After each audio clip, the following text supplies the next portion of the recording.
আসসালামু আলাইকুম। আমি প্রফেসর ডক্টর নুরজাহান বেগম। আজকে আমরা জানব নারীদের জ্বরের মুখের ক্যান্সার প্রতিরোধের উপায়সমূহ। 1 নাম্বার হচ্ছে স্ক্রিনিং, 2 নাম্বার হবে এইচপি ভ্যাকসিন, 3 নাম্বার হচ্ছে সুরক্ষিত যৌন আচরণ। এবার আমার 1 নাম্বার সম্বন্ধে জানি। স্ক্রিনিং হচ্ছে একটি পদ্ধতি যা গণহারে সুস্থ মানুষের মধ্যে অস্বাভাবিকতা খুঁজে বের করা। এই অস্বাভাবিকতা রোগের জন্যই হয়ে থাকে। কাজেই আমাদেরকে পরিষ্কার করে বোঝানো যায়, স্ক্রিনিংয়ে আমরা পুরো ধারণা পেতে পারি। স্ক্রিনিং পদ্ধতি হিসাবে 3টি পরীক্ষা করে থাকি। একটি হচ্ছে ভায়া, আর একটি হচ্ছে প্যাপস্মিয়ার এবং 3 নাম্বার হচ্ছে এইচপিভি ডিটেকশান, এবং যদি ডিটেক্ট করা যায় তবে ধরন। এবার আমরা বলবো ভায়া সম্বন্ধে। ভায়া হচ্ছে জরায়ুর মুখকে এক্সপোজ করা হয় স্পেকুলামের সাহায্যে। তারপর 3 থেকে 5% অ্যাসিটিক অ্যাসিড একটি কটন বলের মাধ্যমে জরায়ুর মুখে 1 মিনিট রাখার পর যদি দেখে যায় জরায়ুর মুখ ধপধপে সাদা, তবে এটি বেশি সন্দেহজনক।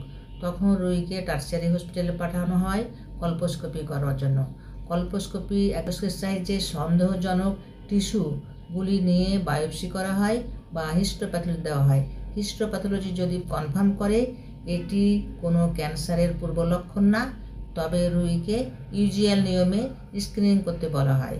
আর যদি এটি অসুবিধা হয় তবে দেখা যাবে এগুলোকে প্রি ক্যান্সারাস কন্ডিশনের স্টেজ অনুযায়ী চিকিৎসা দেওয়া হয়।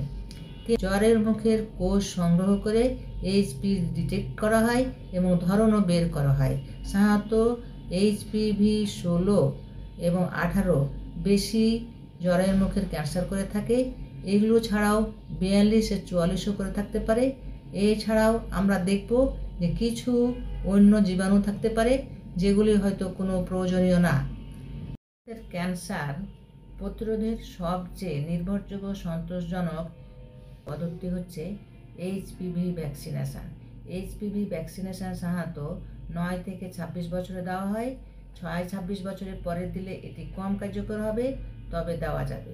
এখন দেওয়ার পদ্ধতিগুলা 2 রকম, ভ্যাকসিনে 2 রকম আছে, তবু আমরা মোটামুটি ধারণা নিই। 9 থেকে 16 বছরের মধ্যে মাত্র একটি ভ্যাকসিন দেওয়া হয়, যেদিন স্থান বা দিন ঠিক করা হয়। 15 থেকে 20 বছরের মধ্যে 2টি ভ্যাকসিন দেওয়া হয়, যেদিন প্রথম দেবেন সেদিন একটি, সেখান থেকে গুনতে হবে আবার 6 মাস পরে। এই 2টি ভ্যাকসিন দেওয়া হলে এই 15 থেকে 9 বছর ঠিক হলো। 3য় নাম্বার হচ্ছে আমাদের 21 ঊর্ধ্ব এবং 21 থেকে 65 বছর পর্যন্ত। এখানে কিন্তু আমরা 3টি ভ্যাকসিন দিয়ে থাকি, 3টি ডোজ দিয়ে থাকি।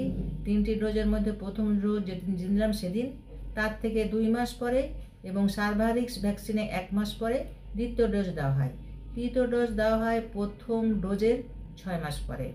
এবার ভ্যাকসিনেশান আমাদের শেষ হলো। এখন ভ্যাকসিনেশান কাদের দেওয়া যাবে না সেগুলো আমরা জেনে নিই।